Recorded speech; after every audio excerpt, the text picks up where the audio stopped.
following podcast is brought to you exclusively by the Rad Rob Radio Network.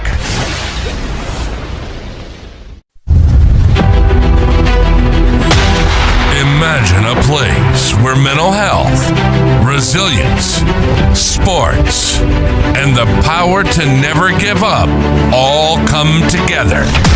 This show is about life. It's about mental health. It's about bouncing back stronger than ever. This is Reset and Rise to the Unbreakable with Amanda Moore.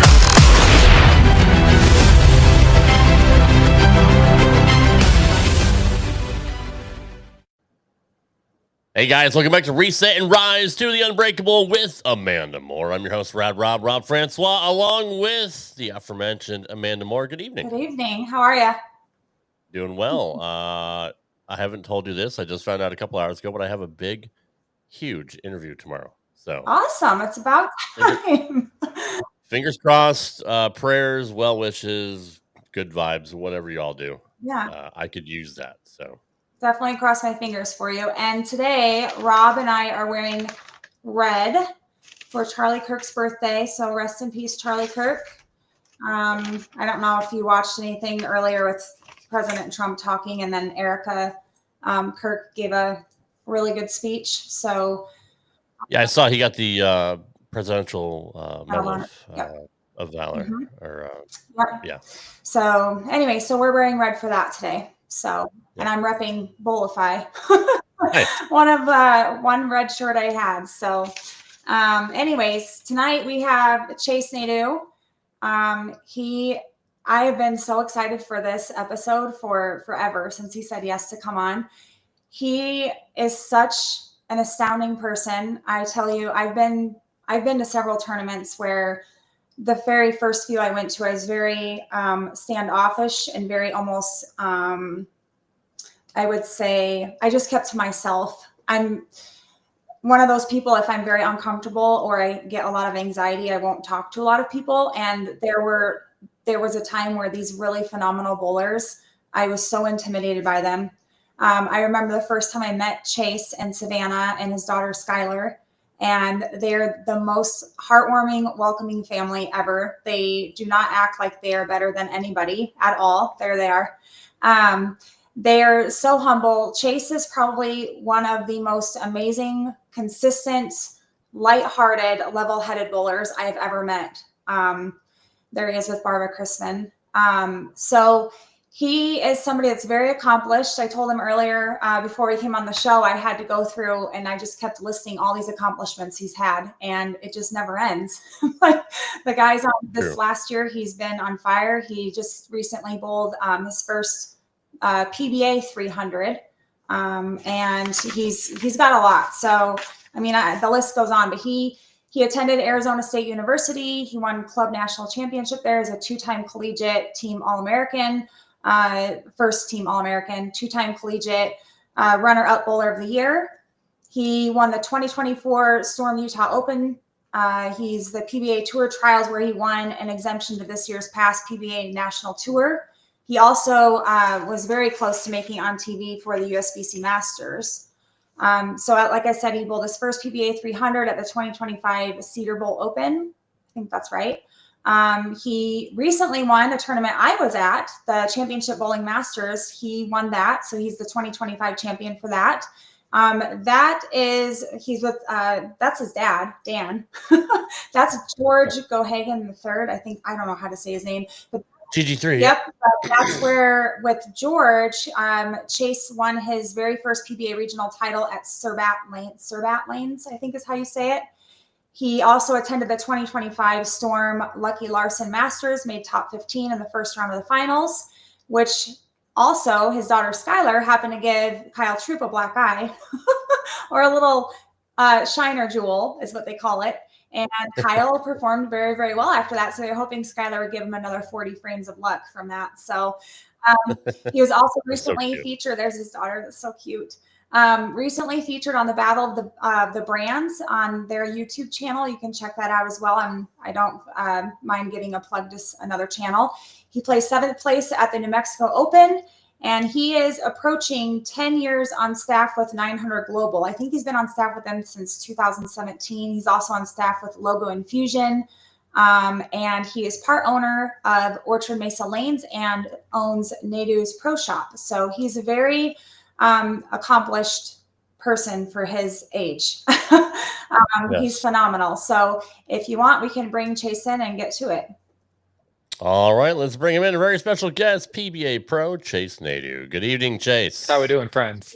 We're doing well. Thanks for being here. Thanks for having me.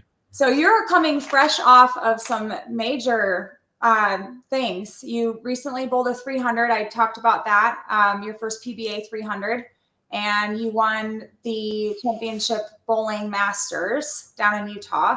So how has life been for you the last little while since joining the PBA Tour? It's been a lot of fun, and if we're gonna dive right into the most recent history, the PBA Tour is actually the eye-opening factor, right? You mentioned earlier about 2024 being a pretty cool year for myself and making it to the national tour. Well, the national tour was tough. These guys are the best in the world, and you know. A lot of people can say that, but to be there firsthand, see what they're doing, seeing how good they are. My first year as a freshman out there, just told me how much harder I really needed to work. You go out there thinking you're ready to go, you're good, and you come back home saying, "Wow, I have a lot I need to work on." Well, we've been doing a lot of that, and actually, the past few months, I'm just happy to see it, reflecting who I am as my work ethic and getting better. The PBA 300, the Masters win for the Championship Bowlers Tours. Just go hitting the lanes and seeing the lanes in a different viewpoint, and adding new tools to the bag. So it's the last few months have been very awesome. I've been trying a lot of different things, and seeing success is always a pleasure, a pleasurable sight. And not only did you win the Championship Bowling Masters, you also took over the doubles win with your partner Morgan Robinson. Sure did. As well. So yeah, he's a hell of a guy. Yeah, that's pretty awesome. I would imagine, I always say when I go to a tournament, there's Morgan. I go to a tournament and it's hard. It's supposed to be challenging. And then you go to league and you're like, this is nothing. I would assume maybe being on tour with PBA and then coming to something like some of these other tournaments you do that aren't at PBA level would maybe prove to be maybe that same feeling in a sense, or going back to league, because you also shoot really well in league as well. Your scores are phenomenal. Yeah, that's a good touch point. I mean, it's definitely not like going back to league if we're talking about like local regionals or local championship bowling tour events. It's really not that way at all. When you're bowling on the national tour, the biggest thing out there is how they transition the lanes, how fast they move. You think about the rev rates that you're competing on tour, and then think about what your local regional has to offer. I tell people all the time that competing at a regional and competing on the national tour, even though they're professional sanctioned events, they're nothing even remotely close. I mean, the patterns might be somewhat the same, but what we see game 3, game 4 in a regional is not what you see game 3 through game 4 at the national tour. Again, not even remotely close. I can dive into that topic all day long, but to keep it simple, coming back, it's just that I say the biggest difference is when you see the pattern and you kind of understand the pattern, you have a bigger window of opportunity to attack the pattern at the regional level or like at the championship bowlers level, because it kind of stays there for a little bit longer. You don't have people completely annihilating them with rev rate immediately off the bat. So like you kind of see the picture and you have a little bit longer to attack the picture correctly. Or at the national tour, if you're late seeing the picture, you're late seeing the transition, you're late seeing the third step, and you're just constantly behind. So if that kind of makes sense, and then if you bring it back to actually bowling league, believe it or not, like I'm a big believer that bowling league actually gets you into some bad tendencies, right? Like when I bowl league and I see what the lanes want me to do and I have all this miss room, well then I start, yanking it harder at the bottom. I start popping my elbow out just to try to get those extra hits. And then I go back on something tough. That doesn't work. Yeah. So league bowling, my average actually has gone down in league bowling because I refuse to let myself, start getting like this crazy weird arm swing or try to overpower the lane. Like I try to make sure I stay in time, make sure I stay underneath the bowling ball and roll it, and stuff that works on, 3, 4 to 1 ratio patterns compared to 12, 15, 20 to 1 ratio patterns. Yeah. But Just throw plastic in league. You'll be There fine. you go. Hey, the championship bowlers tour, I did throw plastic, and See? there was that a was lot of that. wild. That was There was a wild. lot of that. The mix. Don't ever count it out. Right. So I have a question. I was kind of surprised when you said that, and when you went to college for college, and I just assumed because you were so exponentially talented with bowling in college that you actually went on scholarship to college for bowling, but that's not the case. Yeah, we right before this started, we had a little conversation about that, and to fill some people in.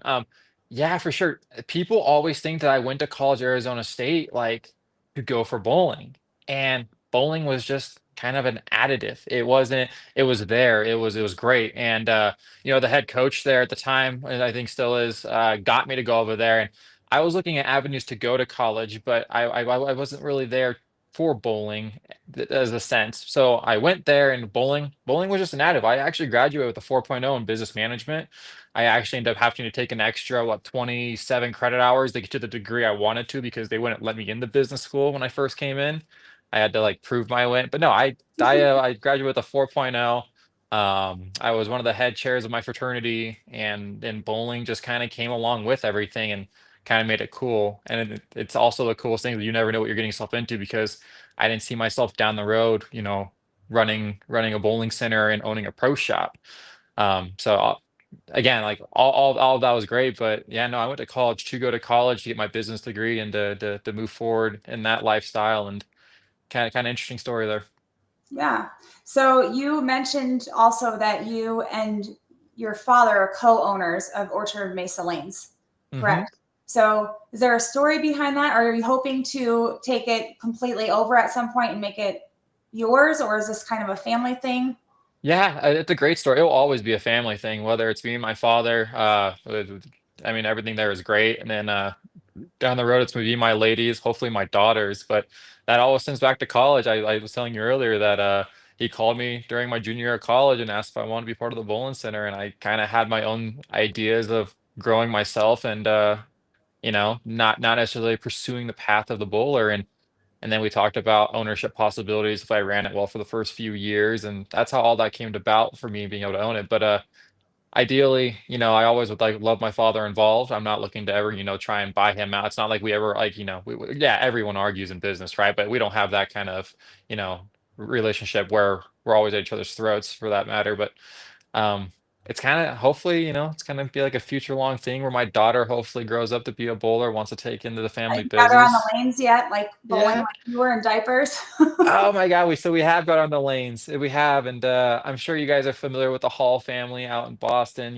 Andrew Hall, another Yep. professional bowler. She threw her first shot not long ago at his private training center, at the Vincent Hall Training Center. She threw her first shot there, and we have all kinds of videos of it. And then we came back home, and now she likes bowling a game or two, and then she has her mindset on something else. But we're slowly getting her involved.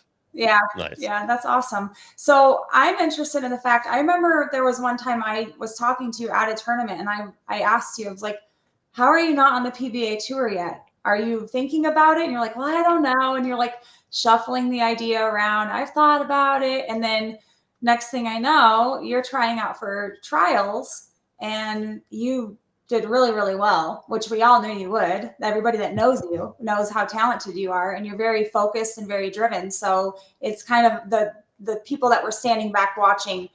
It's not that we just had faith in you and believed in you. We knew you were going to do it if you put your mind to it.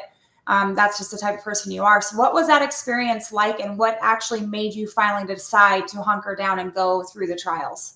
Man, that is such a good question. It's a question I've been asked because people that know me for the last decade knows that that was not the path that again I was choosing to go down. I was completely okay with attacking the local tap tournaments and anything else I was allowed to bowl.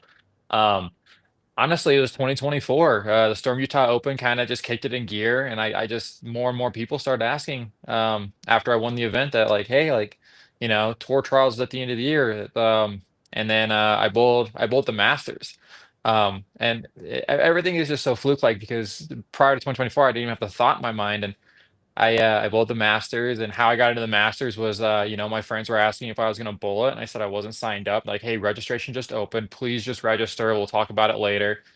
Registered for it, showed up, and whacked it from qualifying. Like I just matched up. It was great. I made the right ball choices at the right time. I was able to stay ahead of the moves. Like everything just made sense and it worked. And then, I had to miss. I literally had to lose my last two matches in a row to miss the TV show. And after going, I think 5-0, beating some pretty high names out there, and but hey, lucky to be there. Phenomenal. But it was those moments that going through those matches and knocking out some of the top pros. I mean, someone I have a lot of respect for, like AJ Johnson, through one of the matches, knocking him out, and just realizing that, hey, maybe we could do something with this, and got done with that. And I talked to guys like Marshall Kent that was around the area, that was living in Vegas at the time, and bowling league, and he goes, hey man, like you have to bowl tour trials, like you just got to do it, like you should be out there. And just hearing that enough times, and then finally like the elite guys just saying it to me, and I looked at my lady and I said, hey, what do you think, what should we do? And she, of course, she was 100 miles an hour in that direction, like, absolutely, I've been waiting for you to say this, like, let's do this. And so then that was the decision. All very last minute, all very put together, not planned ahead of time. So You that's have where a that came about. you have a very phenomenal support group, by the way. Unrealistic. Yeah, Savannah's amazing. She's probably one of the most supportive females ever. I've always said anybody that has patience to sit in a bowling alley for 10 to 12 hours and watch somebody bowl, you either got to really love bowling, or you got to be a really, really supportive spouse and want to be that person's cheerleader to see them do their best. And she's always there for you. If I remember correctly, did she go to the trials with you, or she did not partake in going? She did. Okay. I thought so. And then Skylar too. She's a good kid and trooper to hang out. If there's a way to make it happen, my lady wants to be there with my daughter, like in all kinds. Like she went to Sweden with me a month ago, when that event came down. Like she wants to be part of it, and that makes it even that much better for me to enjoy it, Yeah, honestly. that is awesome. That's awesome. So you were 15 when you bowled your first 300 and 800, Hmm. right? And were those sanctioned at that time, or? Yeah, Okay. yeah, yeah. I remember the bowling ball and all. It was So where wild. was the bowling ball, and what facility was that accomplished at? Do you remember? If I remember correctly, it was at the Gold Coast. It was an old track 505C, I believe. It was green. Yeah, there's I believe the name was 505C, but it was the green track ball, because I had only had two of them, the 505C and the 505A. And it was right before I signed over with Storm for the very first time, right when right around my 16th birthday. So, but Oh, wow. yeah, I believe it was at Gold Coast with the 505C and the 505A. I actually shot 800 first, and then a week or two later, I shot the 300. With the same ball? Same ball. Wow. Do you still I have can that? even tell you my first unsanctioned 300, what bowling ball that was with, Oh because my gosh, that's yeah, it's memorable, right? Like yeah. I was 14, I think, and I was using a Twisted Fury at South Point, and I was waiting to the bowl next to the high school that I wanted to go to, and they're having their tryouts, and I landed 300 next door to them, because I was like, hey, yeah, I'm coming to you guys next year. Well, I'm over, shot 300, my first one ever, like super excited, all kinds of crazy. That's awesome. So you said that did you go on staff with Storm at 16 years old? Is that what you said? Yep, You that was the first basically, time. okay, the first time. So tell me the story about how you became on staff with the 900 Global, or what led you up to that. Yeah, kind of goes back to college. It goes back to college. Yeah, I was 16 years old and I was with Storm. And when I went to college, the entire team was global. And they were like, Chase, got to come over. And I was like, yeah, I don't know about that. Like they carry me pretty well. I'm always a Storm guy. And this is back when Global and Storm were not on the same brand. Mhm. Um, Owned by the same people, but that's when they were keeping it separately, right? And I was like, yeah, I don't know about it. I don't know about it. I don't know about it. And finally, Wes Pye was ahead of it. Matt Kabansky was ahead of it. They came down to our first tournament, and in Texas, and I luckily was enough. We ended up winning it. I ended up winning singles, and they're like, "Hey, like, we'll send you a case." Well, TJ Resty was the rep at the time, but all these guys were involved, and they're like, "Well, can we do what we need to do?" And I eventually said yes for the team atmosphere for the team, and I got back home, and within 3 or 4 days, they shipped out. I think it was 15 bowling balls, 14 bowling balls, and I started drilling them, and been with them ever since.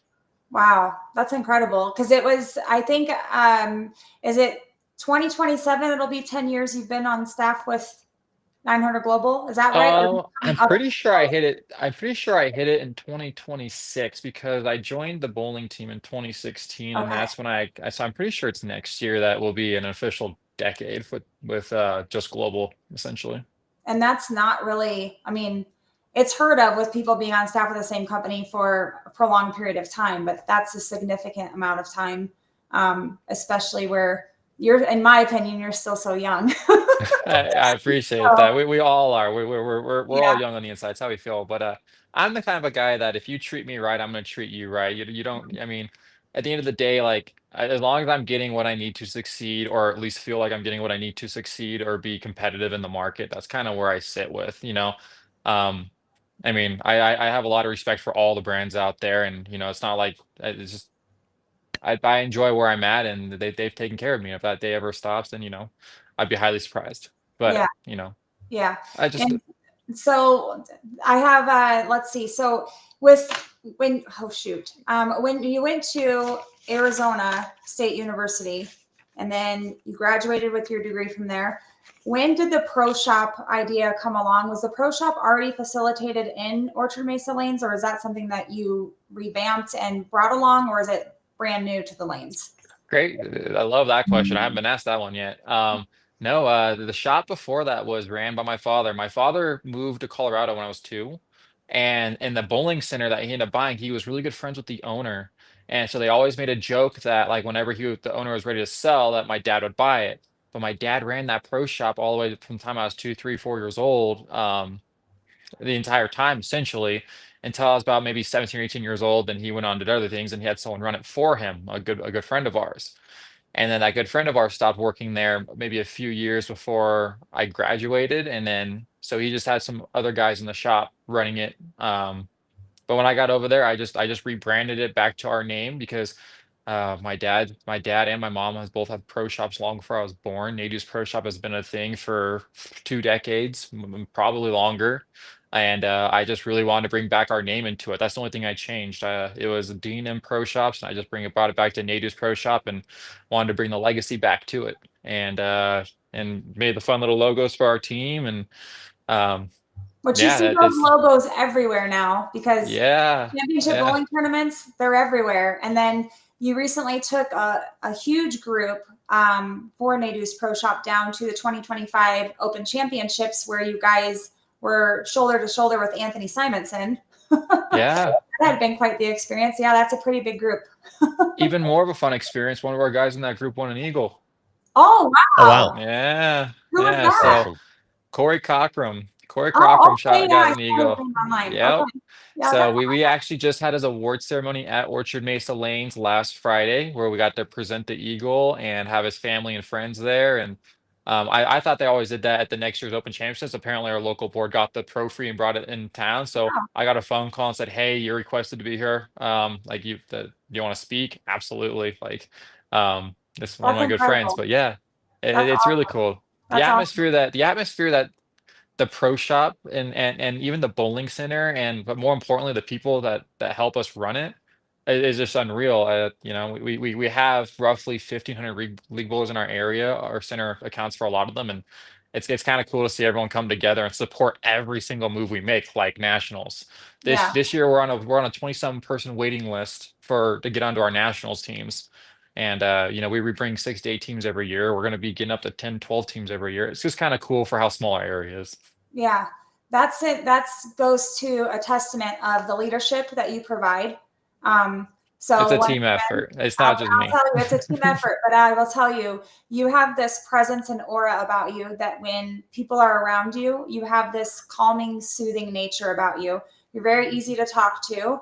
You're very approachable. You have leader-esque qualities, and you're very motivational for people. Like I told you earlier, I'm very inspired by you, and I look up to you as not just a bowler, but as a person, how you carry yourself on and off the lanes, how you treat everybody with great sportsmanship. You conduct yourselves very well on the lanes. I think I've only seen you get upset maybe once, and it was rightfully so. But it's just, people love to be around people like that. And that's very enticing for people to want to continue league and go to a facility that provides that kind of entertainment, but also atmosphere. Nobody wants to go to league and have to deal with drama and gossip and broke down lanes and people that are working customer service that are rude because they're having a bad day or something's not going right. And no matter what's going on behind the scenes, when they still provide excellent customer service, or it's almost like a friendship that you base with these people, they're going to continue to come back. So I say that's a great testament to what you are providing your community out there through Orchard Mesa Lanes. I'm kind of jealous. We don't really have that in our area. We have a bowling facility. It's great, but we have very few bowling facilities, and it's just not that vibe. That's why I really like going to these tournaments so much, because I run into people like you at any amount of level that they're at for bowling, and it's very inspirational and motivational to want to become not just a better bowler, but a better person. So I personally want to thank you for that. You and Savannah have always been super sweet. Everybody loves you. When you're not there, it's kind of like a little piece of the puzzle is missing. So, and you have a bunch of people that support you. They are they're all very kind and very supportive, but you can also tell they all have this very good positive sense about them when it comes to bowling.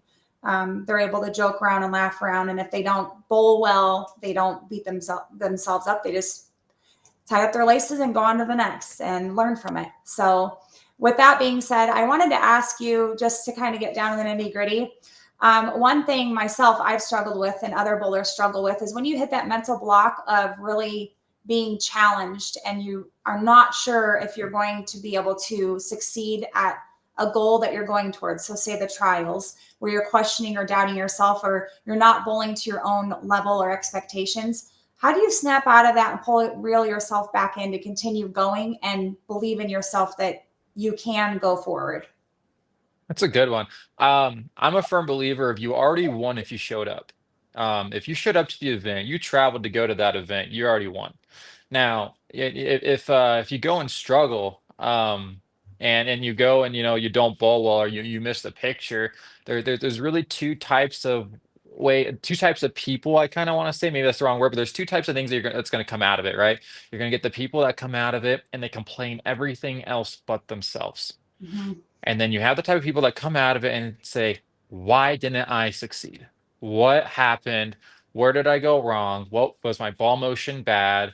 And so that's really what I try to instill to my team, because I deal with that a lot. People getting discouraged. People have been spending so much money, or they've been spending so much time, and they're not seeing results. And so I try to instill them as like, well, when you bowl league, all the way back to league, or when you bowl a simple tournament, when you walk off the lane, unless you shot 900, there was something you could have improved upon. What did you see?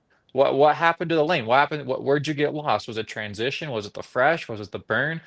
And just try to answer those questions later on. Like, self-reflecting after an event is the most important thing anyone can do. Mm-hmm. The people I go and travel with and bowl with, they know this, because we'll go to dinner afterwards and I won't shut up about bowling. And I'm talking about it, and usually what I'm talking about is, what did the lanes do? What happened? What went wrong? Where did I go wrong? Where could I have done better? And then they get involved and I start doing all that to them. And some of them are like, hey, I didn't ask. The other half are like just sitting there listening, like, please tell me more, please tell me more. Yeah. Right. But I believe it's one of those things that, if you're getting discouraged, just know that by showing up, like traveling to a championship bowling event, even if it's in your own town or not. Let's say you drove 4 hours, you showed up, you won, you already won. You bowled. I don't care if you're in last place, you showed up. Compared to everyone else that didn't show up, you showed up. And then if you struggled, think about why you struggled. I mean, that's how you get better. Like, what happened out there? That's how you get better. So for those that are trying to, putting the time and the effort in, and they're getting a little bit discouraged, just keep showing up, and ask yourself the right questions when you get done bowling. If you go home and you bowled league and you bowled horrible and you don't even think about it, you turn on the TV and you go to bed, or if you bowl a tournament and you don't bowl well and you go out and party that night and you don't think about it, Well, we live the results, right? Like if you don't actively think about it or work at it, we're not going to get better at anything. Yeah. So there's two real personalities there. Those that are getting discouraged, just try to ask yourself, like, have you done self-reflections when you get done bowling and figured out why you might have struggled? Too many people, too many guys that throw it amazing, too many ladies that throw it amazing. They just go out there and say, wasn't my day. I strongly dislike hearing that. Yeah. It wasn't for me. Yeah. Okay, well, why? Sure, you didn't match up, but why? But what happened? Speed, rev rate, ball choices? You kind of need to answer those questions for yourself. It's just too easy for people to bowl bad and just turn around and go, wasn't for me. Yeah. Okay, but what did you learn? And if you have that mentality, you're completely just disengaging with the fact that there's so much to be learned. You don't learn from, excellence. You really learn from struggling. And that's such a cliche saying, but why don't we, put it into bowling? Why don't we teach youth bowlers like, hey, struggling's a good thing. That's when you're going to learn the most. Yeah. Compared to the guys that are maybe a little too entitled, they bowl bad. It was the lane's fault. They didn't Yeah. oil it right. It wasn't like last week. I hear that all the time. Well, it wasn't like last week. Well, if I mean, yeah, sure, it might not have been like last week, but that's where getting good comes into play. Yeah. So my advice is just self-reflect. If you don't already do it, self-reflect. Understand that just by showing up, you already won. Now, if you don't bowl good, self-reflect. Figure out why you didn't bowl good. Think about it. If you have bowlers around you or you have good friends that are good bowlers, ask them. Ask them what they think about your game. Ask them why they think you didn't bowl well. Ask them why you struggled. And be open to the honest, be open to honesty. Or That's be my opinion open of it. to people giving you advice. Like there's some Sure, people that they're like, I don't want advice. I'm good. It's like, well, absolutely. unsolicited advice, sometimes I've had it happen to me. And at first I'd shrug it off. I'd be like, they don't know my style. They don't know my equipment. They don't know how it's drilled. And lo and behold, once I decided to swallow my pride and open up my ears a little bit, it actually did help. So, and I used to be that person when I first got into tournaments. I was like a deer in the headlights. I had no idea what I was doing. And I would blame everything but myself. And then I got a coach, and then I got another coach, and we worked on the mentality of everything. And then I started taking notes. The last few tournaments I've done, I've really beat myself up. Championship Bowling Masters, I really beat myself up because I was so close to the cut. And so I was thinking, I didn't blame anything but myself. I used to blame like people are being too loud, or people are making a ton of noise, or my peripheral vision, or being streamed, or the oil pattern, or I didn't have the right equipment, or I didn't know what my equipment was doing. And now I take notes afterwards, I journal it. And then usually for me, my issue last year was I was on too many leagues and doing too many tournaments. So I was all over the place. This year I'm on one league and I'm struggling with league because I'm still in tournament mental mode. So I'm having to separate and differentiate the two. But what I've learned most for me is I like to be around people that are positive.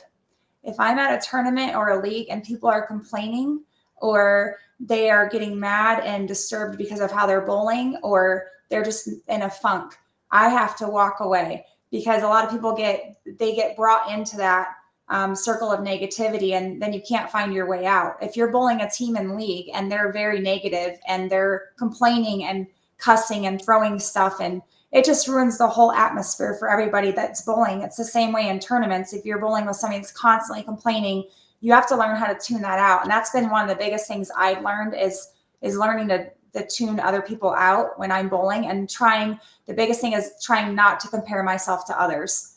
I would do that a lot. I was told by one of my coaches, well, you need to watch how other people are playing the lanes, what balls they're using, whatever. I'm like, yeah, but let's take into account my rev rate, my equipment. I'm a backup bowler.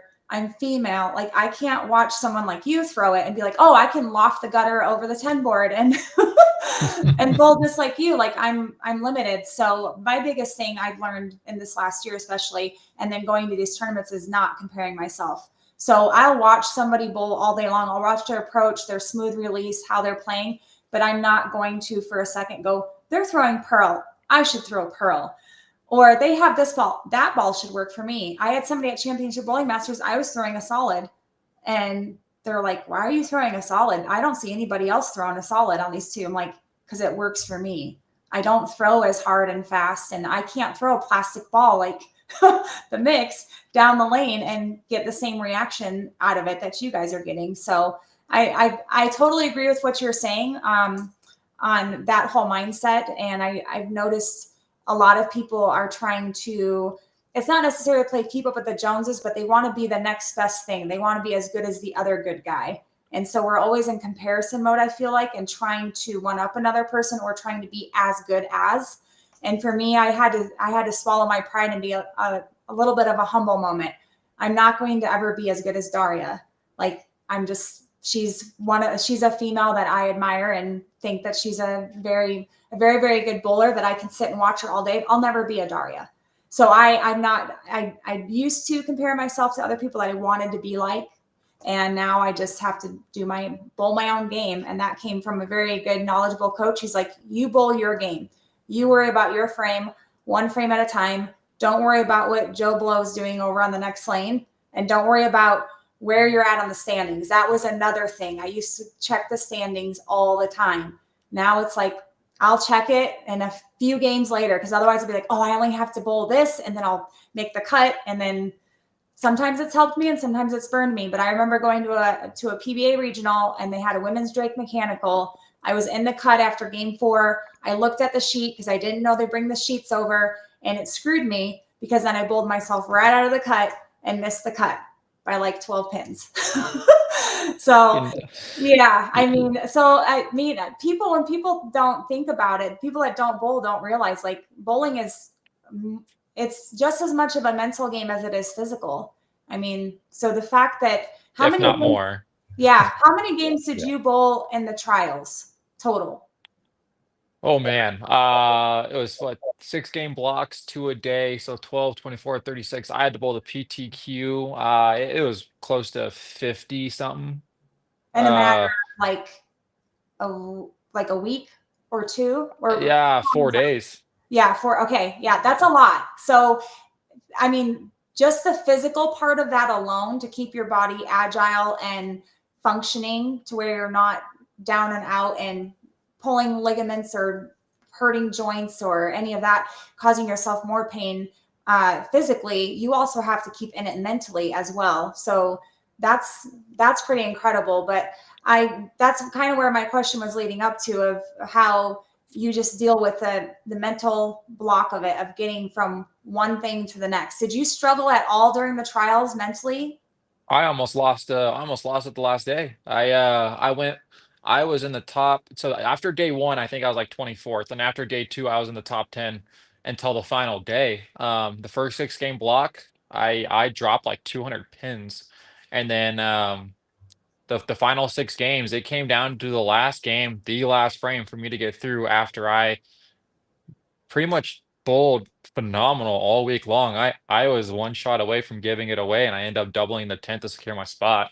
So yeah, it's actually, we're talking about mentals. That's one of my proudest moments probably of my life, where it actually came down to the 10th frame. You have this enormous amount of people, standing behind you watching, and all you can hear from walking from game 5 to game 6, Chase is giving it up. Have you seen Chase has scored? Someone's going to knock Chase out. These other people are coming in. Chase just shot 150. It's all you hear, because that's all they're talking about. Like, Mhm. it's just so major. And I got the last game, and it's that kind of pressure. I just never. It was so overwhelming that you just go numb. And in the 10th frame, this is one of the coolest stories, and I told Brad Miller this as well. In the 10th frame, it came down to, like, I'm looking at my bowling ball. I'm about to be up, and I'm just like, I have to throw 2 good shots here. I have to double, and I'm on the approach, and it was kind of the coolest thing in the world. Like, as I get my fingers in the bowling ball, all I can say to myself is, your family's here. You've worked so hard for this one moment. What are you worried about? Like, you have done this 100,000 times, and it was actually like weird. Like, instead of being completely twisted and like emotion and like shaking, I just went to, dude, too much has happened for you to be here. Like, just go throw the ball. You're good at it. And I threw 2 phenomenal shots, and I just got lucky to strike both times. And it just paved the path for everything moving forward, that what's what to come. So when you talk about the mental focus, like, I think about that and I get chills because I'll never forget the moment of walking on the lane. When I stepped on the lane, was freaking out. And by the time I took my first step into my swing, after having that conversation with myself, like I don't know what brought it on. Calm, collective. What are you worried about? Go throw the ball. And it was an entire day of 10 hours of I do not have a good look on this pattern. I am bowling horrible. I'm having all these issues, and just like one moment of clarity, just you literally paved the path of me becoming an actual professional bowler at the national level, and it was kind of cool. So, the mentality of talk about stuff like that, never experienced something like that in my life, and definitely life changing for that one moment. Yeah. That's really awesome. I mean, PTQs are such a grind. Horrible. I have several friends on tour. You know, Nate Garcia being one of them, who's a phenomenal bowler, and it's such a grind doing PTQs. And for those that aren't bowlers that are watching, PTQ stands for pre-tournament qualifier, where you have to bowl against a certain select people. If you don't have exempt status on the national tour, you bowl PTQs before the tournament starts to earn a spot to bowl in the tournament during the week. And Nate just, I talked to him about it. He got so tired of the grind that he lightened his schedule this year, and said he's only going to bowl certain events because he just, one, he makes more money, bowling regionals and local tournaments. But two, it's just such a grind doing the PTQs, trying to make it. We saw guys get through like Boog, who's a phenomenal bowler as well, and it finally clicked, and he won his first title last year, and ended up winning the playoffs as well. So, winning or doing well enough in the tour trials to become exempt is huge for you, because who knows what would have happened if you didn't make it through that far and you had to bowl the PTQs on tour this year. What did you think about what your game plan was if you didn't bowl well at the trials? I was putting it piece by piece, but that's a great question. I didn't think of that game plan. I didn't know if I was gonna go out to all the stops or whatnot. But I'll tell you this: I went and watched every PTQ of the season, knowing dang well that I could have been in that PTQ spot. You're watching 60 to 80 of the 99% best guys in the world duke it out for Yeah, 5 spots. yeah, yeah. And it's just Brutal. grueling. And I remember Yeah, watching it the very first stop, and I just said, "This is insane. Like this is better than the best regional I've ever been to." And they're competing for 5 spots. yeah, And I felt for them. I rooted my friends on, and I watched every single one, knowing dang well I could be in that exact same spot because I watched the first one, and my heart was just like broken, was like watching all that talent out there, knowing they're fighting for such a limited availability just to get into the tournament that I'm already in. And yeah, so I showed up early at every single stop, watched them, and rooted my friends on. Just like that's heartbreaking to see to some of them because it is they drive all the way out there. They prep all week long for that quick 6 game block or 8 game block.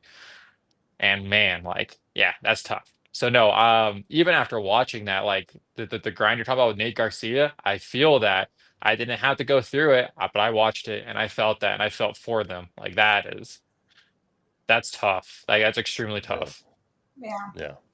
yeah. So on a lighter note, who is a bowler that is most inspiring or influential to you? I mean, I always have to reflect back to my family. I always have to say my mother and my father. I'm not the typical breed of a bowler. I'm not the typical breed of a professional bowler. I didn't care about it much growing up. I never watched bowling. I threw the ball great. I bowled because, well, my parents did it, and my parents had access to it, and they had pro shops. And guess what I did when I got out of school? I went to their pro shops. That's where I had to hang out. Yeah. That when I was where I was in a bowling center. I had access to free bowling games. So hey, granted, awesome. All that is phenomenal stuff. But it was more or less like guiding me in that lifestyle rather than me waking up one day and saying, "Hey, I want to do this." Yeah. Granted, where it has me now, I am so thankful for it. But you always hear the stories of the kids that get pushed to do one thing and they don't do it. So I always have to say, like just my parents, that they've always been the coolest thing that ever happened to me because they always gave me the availability on the lanes. My father being a Team USA guy, my mother being in the local Hall of Fame, my dad, my godfather Terry Leong being a phenomenal bowler on the West Coast. Um, I gotta say those are the passions. Now, if I had to pick a bowler growing up that made me intrigued in bowling the most, I was in Denmark when I was younger, and I got to see Osku bowl. And watching him bowl and his style, and just remember thinking like, "Whoa, I don't see anyone else bowl like that." and him to be really, really good at it. It was, so that intrigued my interest the most in the sport of bowling because he was different, and I guess I like different. And if I was a little bit better of a two-handed bowler, I would do it. Even though my high set recently was two-handed, shot 858 doing that. Wow. Wow. Yeah, but you Wow. put me on something tough, and that 858 turns into 558 real quick. Yeah. So. Yes, for sure. And you're currently doing some guess your scores thing for Yeah. ways. So Seems to be the thing going around. I see Why a lot of guys. not? Pete Weber's doing it. Chuck Ritchie's doing it. yeah. Engagement to the sport. Yep. People in my position, all we do is stuff for the sport. We live the sport every single day. Why not get more engagement out there? Yeah. That goes Tim back Mack to does it too. Tim Mack's giving away bowling balls. yeah. so. I commented on that one. We're giving Yeah. away one too, actually. We Nice. posted on our Natives Pro Shop post, and then Morgan said, "Hey, you guess both of ours correctly, you get a bowling ball, and we're just going to keep going until someone wins. Why not?" That's so cool. And it has to be Um, spot on for both of you, or Yeah, it makes it tough. It makes it Wow. real tough. But now, if you get one of ours correct, you get oh, there's my other half.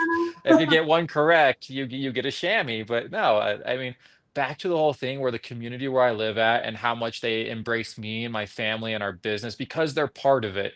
And that's what I'm big on. I want to make sure they know they're part of it. Success comes in waves of teamwork, not individuals. Mhm. And that's something that we are strong on. So, so like Morgan, adding in instead, offering a bowling ball up, I immediately said he did that without me even talking to him. He just said, "Hey, I'm gonna up the ante," and just shared the post. I was like, "Hey, bro, talk to me next time." But no, we just came together and said, "Yeah, we'll share the cost, whatever we got to do. We just want to make it work because it engages." That's just our mentality and how that's our mantra, and in our bowling world. So we're just Yeah. very lucky to have what we have. Yeah. And not a lot of bowlers are engaging like that on social media. There's so much lost advertisement because essentially you're your own brand. You're essentially a contractor. Honestly, 100%. you're in business for yourself, and I think a lot of the pros don't engage enough on social media, and the ball companies as well. Like especially in this day and age, you think they would do it more. Because there's so many people on TikTok. There's so many people watching reels Mhm. or shorts. Do you ever give anybody any advice? Like, hey, maybe you guys should, or maybe even to your ball reps or your brands, like, what's your social media presence? Yeah, as far as they go, they do a pretty good job of getting videos out there. I think they rely a lot on us to do that for them, Mhm. to post ball videos and whatnot. So, I try to do that as much as I can. I try to, I don't necessarily post on my actual page. I do it on my stories all the time. Where it goes away in 24 hours. I was actually having a talk with Right. Yannick about that. He's like, "How's your social media engagement?" I go, "Man, I share everything on my story." They're like, "Yeah, so we go on your website or on your Facebook page and like you can see all that." I go, "Wow, it's on my story though. It goes away." It goes But away. Yeah. Yeah. as far as what they do, what they're doing must be working on the sense of is selling bowling balls because, if you go to my shop, you're gonna see 60. Oh, I'm sorry. We just had a matchmaker and we have 30 undrilled bowling balls ready to go for the next 2 weeks just from the matchmaker, and then we have another 60 in stock, right? So as Yeah. far as like selling the product is great. I would like to see more of a push on getting more the biggest topic is engagement. And kind of like you touched on earlier, Rob, I really feel like the professional bowlers, I feel like that's where the people really want to be heard from. And I feel like I feel like we can all do a better job of pushing that engagement portfolio out there and give people more interested. Something as simple as what Tim Mack did. Hey, guess my Yep. series. In 30 minutes, I had to check through 60 comments to see if my answer was not duplicated. Like, Right. hey, you're doing something right. Like, Yeah. Yeah. yeah, I'm over there changing my answer, and then I scroll a little further, and someone else has that answer, and I go, "You know what? I'm just gonna guess a number, and if I'm not the first to it, that's that." So, Well, and I but think one of the things too is like I like realistic people that not just are humble, but they're realistic. They're not going to share.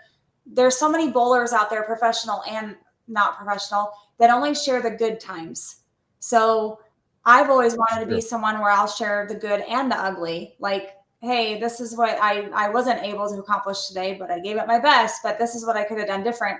That's one of the things I've noticed with you, I admire about you as well, is you don't post just because you got first place or you got a trophy or you got some recognition. You also post when you still come in the top 10 or top 15, but you also post about the little bit of a struggle you've had or or something, and you're always very willing to thank everybody that's helped you get to where you are. But I just like the fact that your humbleness comes across as very genuine. It doesn't feel like it's pushed or motivated to someone's making you say it.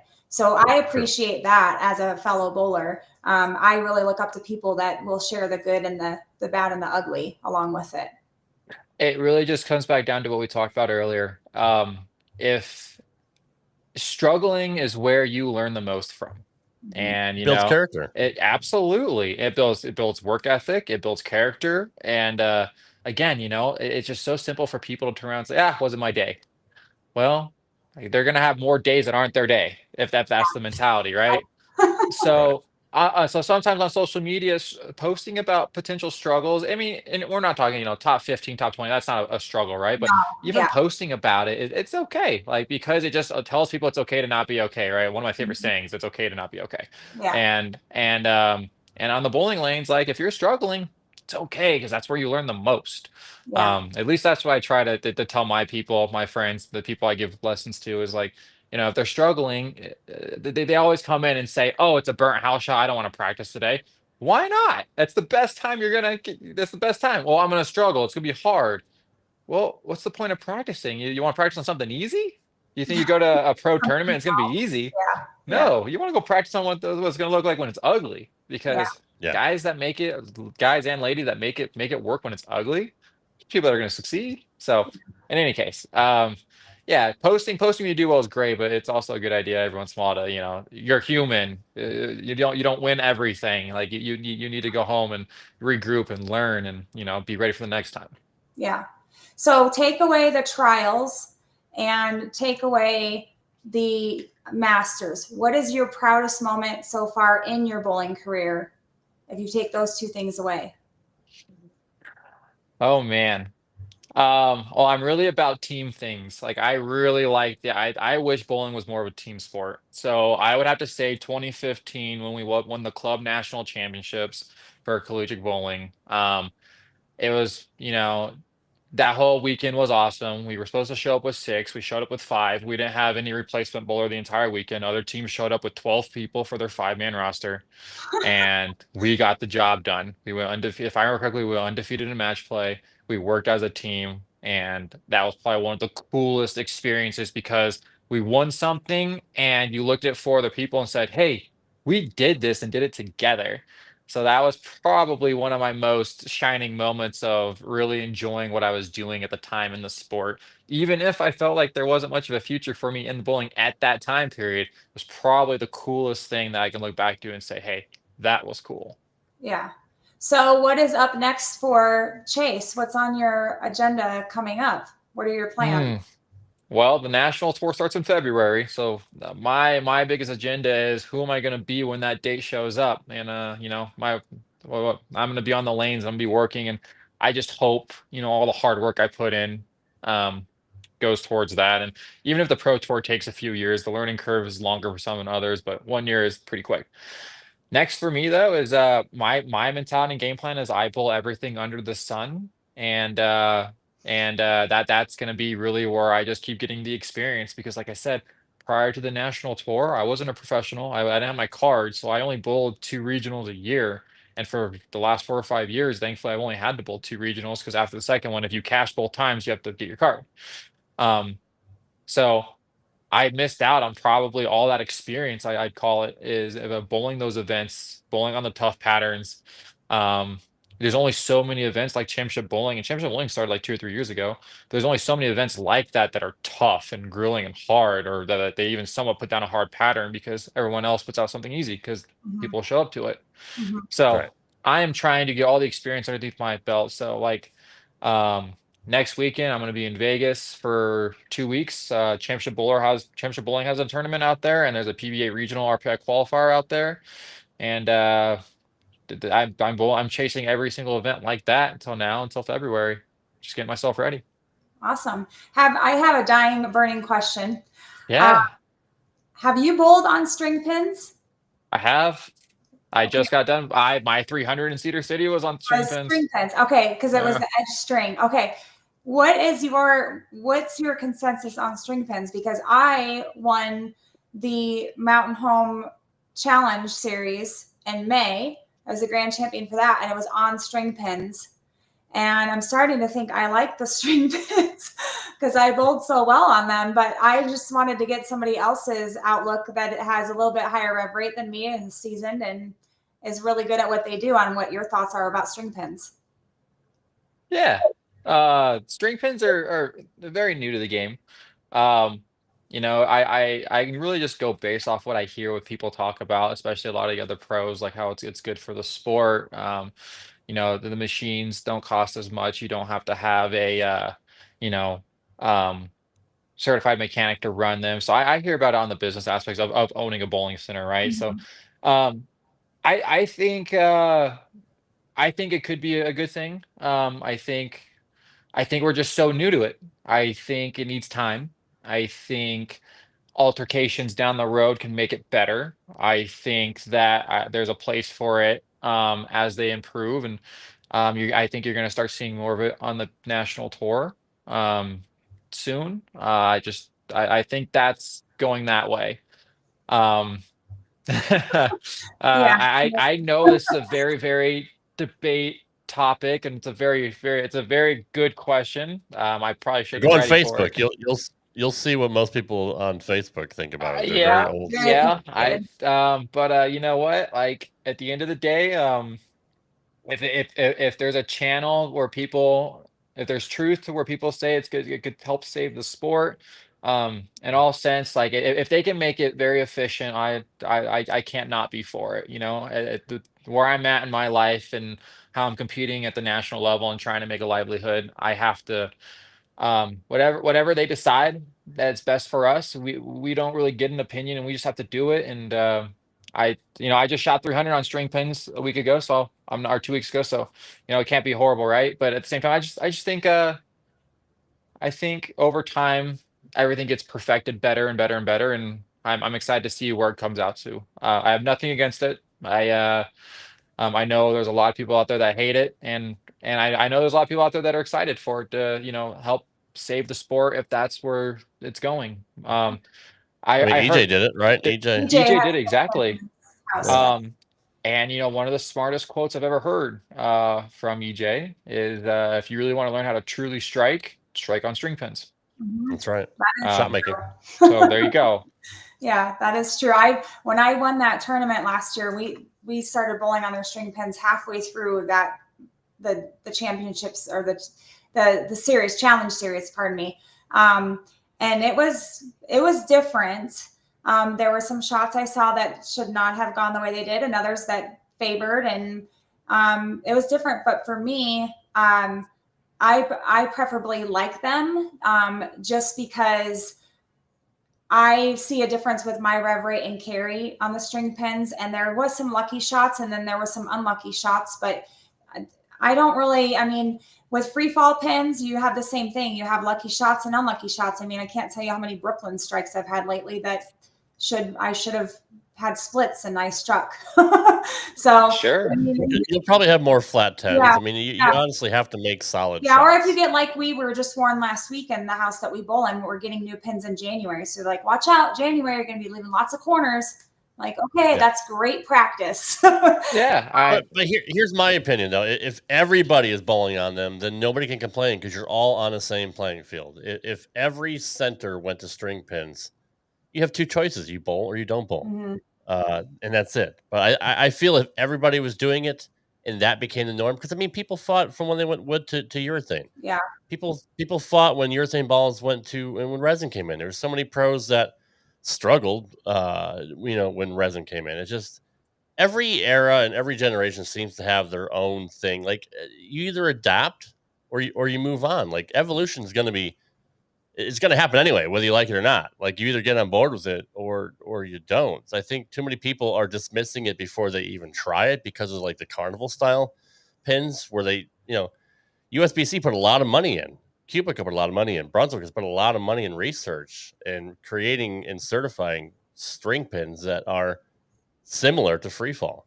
So Absolutely. again, it's not for everybody. But again, it's probably going to happen whether we like it or not. So you might as well just get used to it. Might as well just give it a shot. Yeah, and like I said, you know, I shot my first PBA 300 on string pin, something I'll never forget. You know, it's just one of those things that if it's better for the game, and like you said, Rob, if that's going to be the evolution of the game, you know, there you go. Now, you know, Jordan Katz posted a comment in there that made a lot of sense. You know, you know, if free fall, or I'm sorry, string pins would have came first in the bowling world, and that's how bowling got popular, and then you had free fall later on, then people would be complaining about the messengers. You know, I have never heard that point, and that point, you know, It's great. Like, oh, it's too easy. You're just spraying and praying. I right? read that like, comment and I can't disagree. Like, you know, Right. so, you know, smart individual there as well. But like, you know, if it truly is going to help save the sport, if it truly is going to, you know, make the sport better down the road, like, you know, how everything's being pushed, I like it. It's just going to take time to get used to. It's going to take time for people to get used to. And as you said earlier, Rob, if people don't like it, they don't have to bowl. But at the same time, if that stops a professional bowler from bowling an event, the event's still going to go on.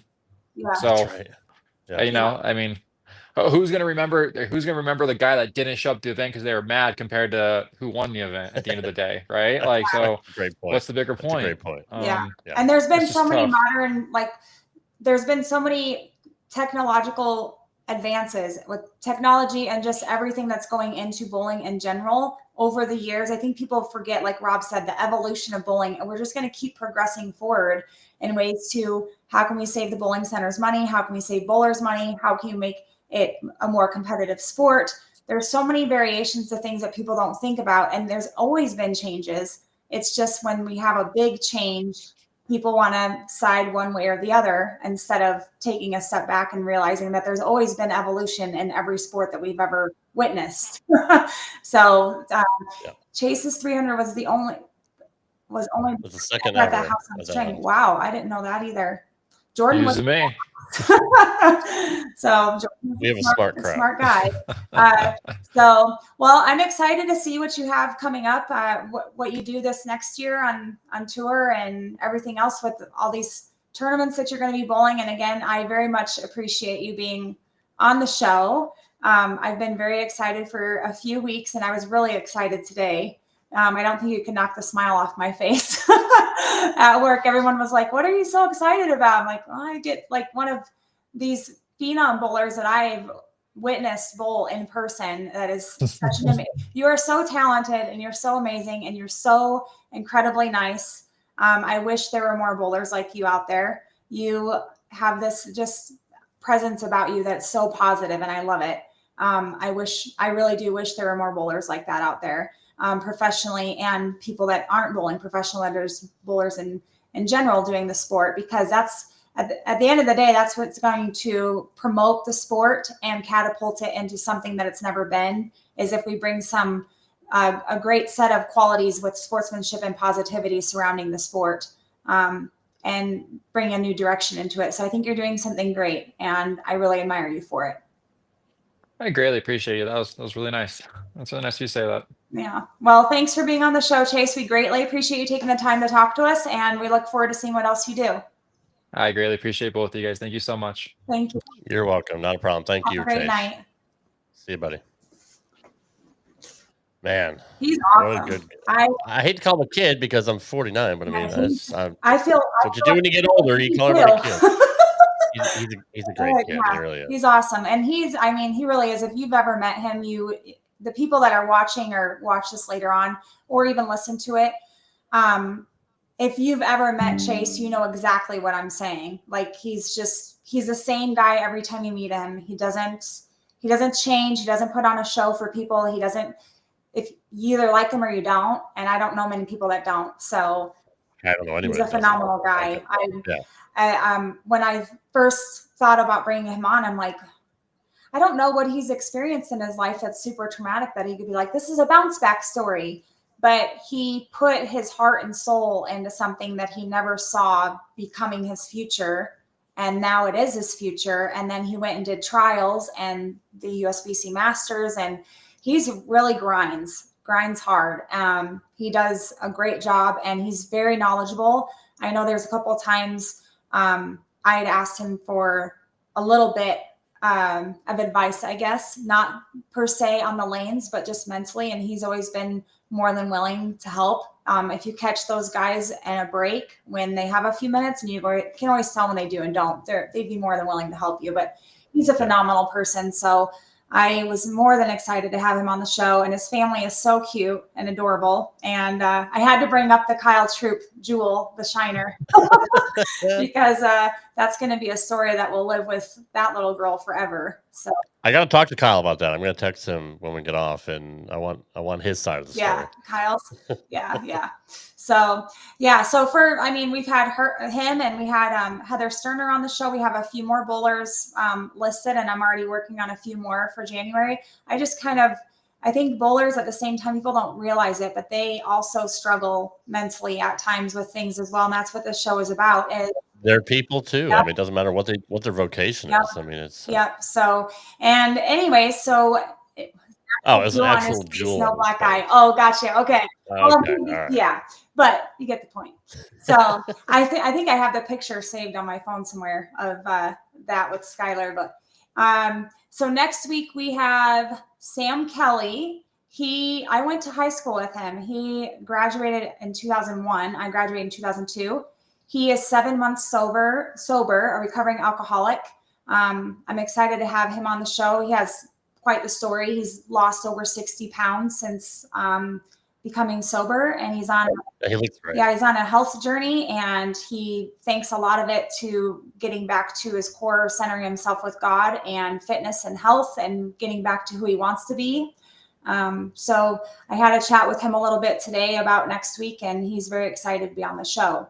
So looking forward to having him on the show. And again, we're always looking for people that want to be on the show, or if you know somebody that has a story. It's not just these huge stories we've kind of had a few so far that have been really, really, really good, because these people have really come from the depths of thinking they weren't going to make it out, and they're surviving, and they're here and thriving. So we're looking for all kinds of stories. Like I said, for me, as a bowler myself, I know many bowlers, including myself, that have been through some things that you just not sure if you're going to bounce back from, or if you're going to be able to stay positive and push forward. So it's I've seen lots of guys that they're super talented, like Michael Martell. Yeah. I believe he posted at some point last year that he thought about giving it up, because like I was talking about earlier, it's such a grind trying to do the PTQs. And like Chase said, there's so much talent out there fighting for 5 spots. It's almost unfair. Yeah. So, kudos to Tom Clark and the group for creating the tour trials, because it gives guys an extra way to make the tour and achieve their dreams. Yeah. And so, and like Heather Sterner says, bowlers are athletes. Yeah. A lot of people don't think so, but it takes a lot to have to bowl that many games, keep your body in shape, because it is a grind. Yeah. And you're driving from city to city, and it's just being on the road in any sport is just difficult. You're living out of hotel rooms. You're trying to find places to eat clean. You're trying to find a gym when you get to that town. And there's so many bowlers nowadays, like Kyle Troop, that are that realize that they need to stay in shape. And he got a personal trainer, and he looks phenomenal now. He's back down to where he was. He's on fighting shape now. Yeah. And it's just it's good to see stories like Chase, where he has such a positive mindset, and he's so right about making, learning from mistakes. Repetition is the mother of all learning. Mm-hmm. And if you don't fall down, you're not going to experience any troubles. I tell my daughter that all the time. She's only 7, but she thinks, we spoil the crap out of her. She thinks everything is going to be handed to her, but we try to tell her, like, look, we work hard for this, and we try to give you a better life. Not everybody can have all the stuff that you have. So be thankful for what you have. We do thankfuls before we go to bed every night, before we pray. And, if you don't learn life lessons, like Chase said, you're not going to build up any character. You're not going to have any resilience, because you're just so used to winning all the time. And there are some people like Belmo who, man, that dude went on a tear for how long? I mean, he dominated the sport. Yeah. But he stayed humble. EJ Tackett too. I mean, EJ as well, man. EJ was right on the cusp for years. Yeah. And now you're finally seeing that pay off. But there's so many guys out there with that talent. Yeah. And I mean, that don't always even the get to best in the show. world, like EJ Tackett, I brought it up before, he did a seminar at Mountain Home where I won that tournament at a few months. And I think it was a few months after or before, I can't remember. But anyways, he had some very profound stories about his bowling career and how he was raised with bowling and how he became so good and what he went through to get to where he's at. And even he's had the breakdowns. So it was just interesting when you see the best in the world, you don't realize that the grind that they go through mentally and physically. And I can tell you from personally, Heather Sterner is my trainer now. So I work with her one-on-one for physical fitness. And I hired her not just because she was on the podcast, but also when I went to Championship Bowling Masters, where Chase won, I came home and my left hamstring was on fire for days, and my glute, like everything about it. My back hurt. I was sore. I'm like, I am out of shape. I didn't realize, taking the whole summer off and only practicing a few times after bowling as much as I did last year, that I was out of bowler shape. So I'm in shape, but not bowler shape. And one of the first questions that Heather asked me is, what do you want to work on? And I said, I want to work on stability. I want to work on flexion, and I want to work on the ability to be agile and withstand bowling multiple games and games and games. So now we are 2.5 months, almost 2.5 months into it. And I can tell a huge difference on my flexibility. Awesome. I'm more agile. My low back doesn't hurt as much when I'm bowling. I'm not pulling and tugging. I'm not sore. So you think about it, like my left leg, my power leg, it was getting pretty sore there from bowling. I think I bowled, I don't even remember. It was a lot of games. I think it was like 15 or something like that in a day. It was a lot. So when you're compounding all of that on your body, it'll tell you really quickly if you're out of shape. So she's been great for me. And that's a little inside scoop, but like you were saying, there's a lot of things that go into bowling. And so, yeah, Chase was great to have on the show. He's kind of one of those people that lights the fire back in you if you've lost it a little bit, to get out there and start practicing again. Or he's helped me. I have league tomorrow night, so I'm going to take a few of his little golden nuggets to league tomorrow night and see if it helps, because I've really been struggling this year, only bowling one league, and down on myself about that, not bowling as many tournaments because I'm being selective. So rightfully so, maybe it's not going to be my year. But when you come off of, like Chase said, I had come off of a really good year from leagues, and then at women's nationals and everything. And then this last year, I wasn't that great. And then I had moments. And so this year I'm kind of just in a ho-hum state. So I'm going to just take some of his advice and see where we go from there. But yeah. So anyways, as usual, please subscribe to our YouTube channel if you haven't already. And I know we're going to get people that are going to rewatch this or restream at a later time when they're available to. And we are available on all audio podcast platforms. And we also have a private Facebook group page. It's the Reset and Rise to the Unbreakable with Amanda Moore. We post in there not just about the show, but everyday things for mental health and guidance. And then we are also on TikTok and Instagram. You can find us on there. If you know of somebody that has a remarkable story that they would be willing to share on our show, we are booked currently until the first of the year, but I'd be more than willing to happy to talk to them. And you can email us at resetandrisepodcast@gmail.com. Sorry. I got to get that plug in there, but you did a great job. These emails. So anyways, that's it for this show, and it was great. Thanks again to Chase and Nadeau's Pro Shop and Orchard Mesa Lanes and everybody else that is out there that listened. We really, really appreciate you. We sure do. And just a plug for one of my other shows on this network. Tomorrow night, we have Brandon Bone on Straight Up 5 with Johnny Petraglia Jr. If you want to subscribe to that channel as well, just search Straight Up 5 Podcast. Brandon's such a good dude. He's a killer, man. He is going to be an absolute beast if he decides to go on tour. Yes, for sure. Yeah. The talent definitely runs in that family. Yes. So any bowling fans, please check that out as well. And we appreciate all your support here, right here on Reset and Rise. And we'll see you next week with Sam Kelly